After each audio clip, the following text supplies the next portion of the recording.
But it's not necessarily about it's not about the destination. Isn't it about the journey it takes to get there? Like there were so many things that threw you off along with the yeah. with But like, this film. how do you have something that's so evident? Like, you know, it's someone is going so much as like, you know, going to unlock a door, a barred door. Only one person has the key. Now I disagree with this. I only saw the film once, but I do not think that is the door that needed a key. I think the door that needed a key was the final door, right. And this red door was just the door they always keep locked, but that's locked from the inside. I think anybody could unlock that door, but nobody could unlock the second door, because the second door is the one that Joel had the key around his neck. I thought it was the red door too. Nah, that's the thing, is I'm not sure, but I'm pretty sure. I'm not sure, but I'm pretty sure that the key around his neck was only for the exterior door. I still think he had two different keys, like for each door. Well, he only talked about one door. He said, we always keep this door locked. I have the only key. We also keep the red door locked. But he never specified if there was a key. I think it was just like a slide latch or something, which made sense that maybe the kid could open it up. Well, you think it's the kid that opened it up? I still think it was the kid. I don't think it was the kid. Because... I mean, he was okay. So we like whether he slept walk or if he, you mean the younger kid, like the he can't even reach it. I don't know. Maybe he pushed. It's weird, okay? Because he's sleepwalking. Let's just say he did do it. Let's say he did unlock the door and that he was sick at the end, because he didn't really get to see the kid. I don't know if the kid was sick or how he got sick. They were in. But we don't know how the dog got sick either, or even if the dog was went sick. out somewhere and got it and got sick. Yeah, but we didn't get to see it. No, but he went somewhere. The kid was always in the premises. How does the kid get sick? The kid would get sick if he opened the door and went and saw the dog. The dog was the one that was sick. No, did that happen the same night? Yeah. No, it was all the same night. The dog and the kid and the door opening? The dog comes back in. Yeah. The door's open somehow? And the door's open. That's when what's his name? Okay. Travis? Was Travis the name of the kid? Maybe. Like the maybe the teenager? He comes down because he heard something, and he looks, that red door's open. He opens it a little more, and he sees his dog dying there. So he freaks out, and then that's when they have that big discussion in the evening. Now, if the little kid was sleepwalking, opened up the door, got anywhere close to that dog, got infected himself, then when Travis goes to help him to his room... You're right, that got him sick. And it would kind of make sense when you see the kid get sick, then you see Travis get sick later on in the film. So the order is right. But we never really saw if the kid was sick. Or how the door got open. Yeah, but I'm saying, if I remember it correctly, I'm thinking that kid was able to open the door. Well, they even says like the kid's not even able to reach it. They said, I mean, that's the thing. Like I find it's why is it so debatable? Like why is this so debatable? Why can't it be clear of what it is? Because you could still get the same thing if it's clear. Yeah, but I think they want to paint the mistrust, and for us as the audience, we're not sure. Like, did Travis maybe open that door and he's just not telling us? Well, but couldn't he sort of hint both in a way? Maybe they could tell you at the end, at least show. Not you even tell you at the end, just hint both, and it wouldn't matter. Well, I found they did hint both. I don't find they did. Yeah, because I don't know. Like, well, we don't see.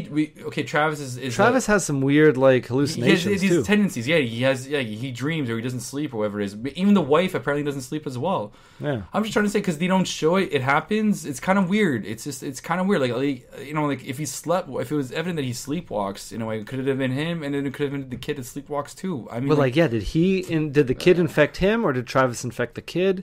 I don't. Were any of them even infected? I just wish it would. Not that it was crystal clear, but clearer. Yeah.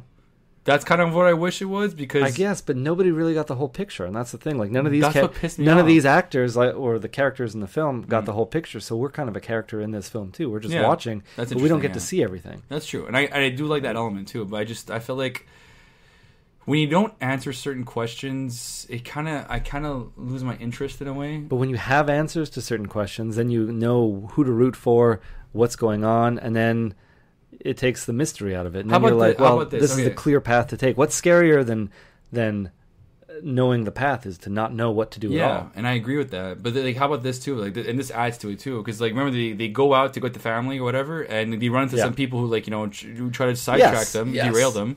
And he literally, Joel just kills them. Yeah. And he goes, no, wait, we could have found out why would you want to find out? What's the point? I thought the whole point is that you don't want to get sidetracked. And you're thinking to yourself, well, is this guy amongst the bigger group? Is he? Yeah. But then why would he stay that long and just, not just leave, Well, that's the thing, too. It leaves a bunch of mystery. And, I don't know if he knew those guys. It looked like he knew them. Well, he was beating the crap out of them, wasn't he? Yeah. He was beating them to a pulp. So he was. Maybe that was just for show. Really? Beating him that... Like, he was beating him pretty... He had a bloody fist. He almost broke his hand because he got treatment afterwards. But when Joel asked him, did you know this person? I was like, no. The way he paused and hesitated, it was like, maybe he did. Now he just has to save face, and he really just has to pretend he didn't know them. And the whole brother thing, remember the whole brother? But he was like, it turned out to be referring to his brother-in-law. Yeah, that's interesting. That, to me, was a clear sign that this guy's lying, because I don't feel like anybody would ever call somebody their brother. Well, their brother-in-law brother? Their brother-in-law brother. Like, why wouldn't you just say, it's my brother-in-law? Like, especially when somebody is trying to make sure you're not lying to them. Yeah, you want say to be brother, as truthful as you possible. want to say it's brother-in-law. Yeah. Exactly. You don't want to say, wait. Yeah, totally. I agree with that. You don't want to give them any reason to doubt you. No, I know. But I just felt like, So what if Joel Edgerton unlocked it? Maybe he did, because... But then he killed his son, basically. Yeah, I don't think he did that. So I think it was definitely one or the other. Just the fact that the dog came back very wounded, and I guess he was infected, but we didn't really see anybody get infected other than the grandfather at the beginning. Mm-hmm. And I'm hesitant to say that Will at the end was infected. Yeah.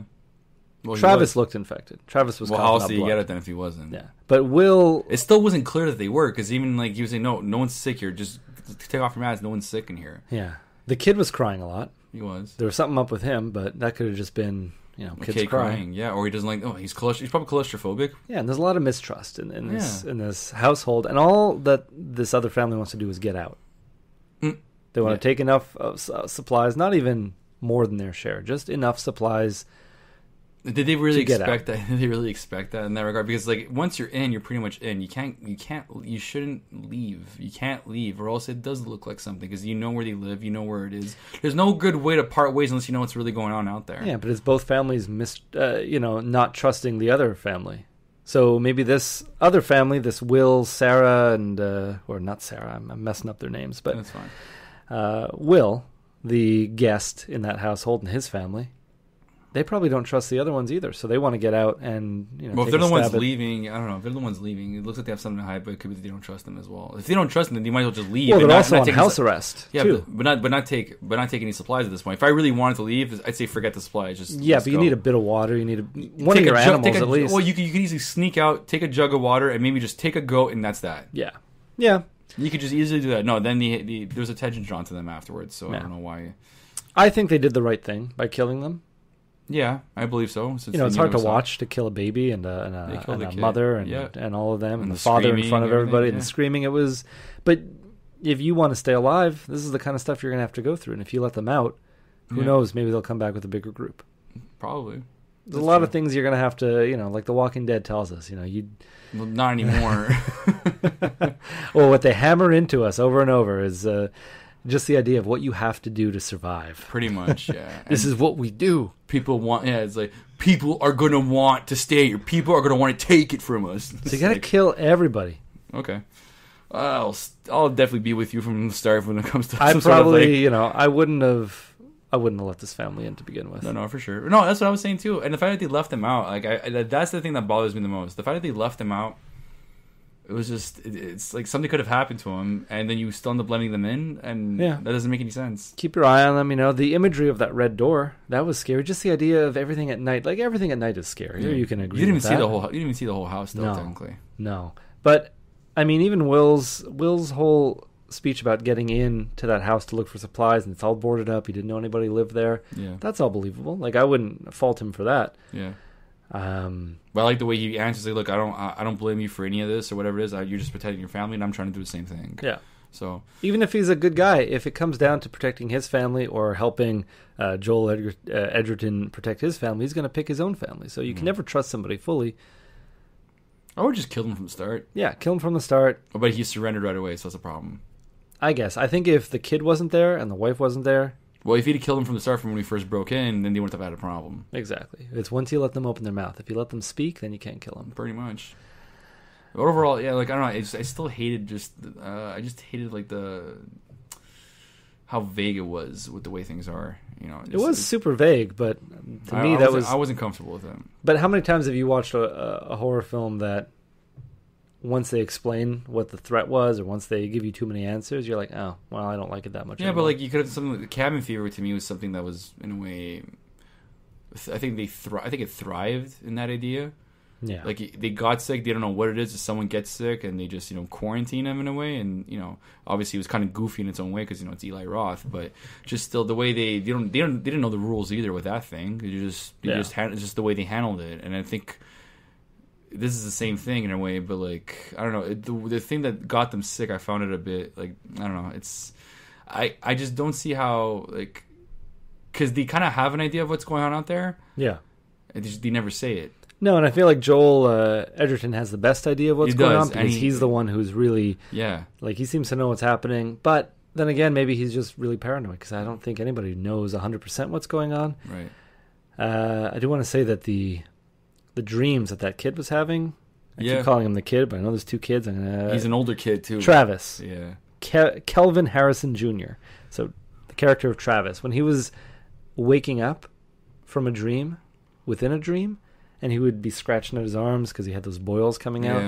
Like, that's terrifying. I've had dreams like that where you think, it's like, am I infected? And you wake up and you are infected. And then you just rub your arms really fat and then you're done. What about losing your teeth? Losing your teeth? Losing teeth is like the big one for me. Like, losing your teeth, like, just, Yeah. Just losing your teeth. I'm just like, no way. Yeah. Oh, man, that's just... Especially when you lose them and then you wake up and then you lose them again. Oh, God. Yeah. I don't think I remember that ever happening to me, but that's, a dream within a dream. Yeah. But you get that kick and then you have that other kick that scares you. So there's a lot to be scared of in this movie. I am a little disappointed I didn't get to see what was out in those woods. Because one of the scariest shots to me also is just the long shot of when the dog runs. Yeah, and I'm like, am I trying to see something? I can't. Everything was like unfocused. None of it wasn't totally focused, but it wasn't unfocused. It was like there wasn't like you couldn't find the focal point of that shot. Yeah. So you didn't know where to look. Exactly. I'm just like, okay, this could be a painting. You know what I mean? Like it's weird. So it's gonna be like that moment in Signs where you're looking everywhere, but then all of a sudden that alien leg walks by. That alien just walks by and stares right at you. It's such a good film until the end. That's that's one where they showed you too much, and then you were like, "Oh, okay." No, you know what it is? I think if we're gonna talk about Signs for briefly, Signs to me, like everything that led to the mystery was fine. I like the way the aliens were there. You didn't know much about it. They're just here. You don't know what it is, and there's some reason they're unwillingly terrorizing this family in a barn, and but when you find out their weakness is water, and I'm like, why would you explore a planet populated with a being of its own and just be amongst a planet a thing that you're allergic to? Why would you go there? What's the point? It's like this planet is 70% what will kill us. Yeah, it's gonna go let's totally go there. No, let's not visit from afar. Let's actually land there. Because they actually use it for nourishment. How did they not see that from afar? Yeah, which is so weird. And I'm like, what? Like, how could you make this believable if water is gonna kill them? Let it be something else, like War of Worlds. It was bacteria. It was things that, the things that we've become tolerable within our atmosphere kind of killed the aliens in War of the Worlds. Yeah. That was way more believable. And we didn't stand a chance against these aliens in the film, right? Like the humans. Yeah. And the Avengers just we're not Tom Cruise.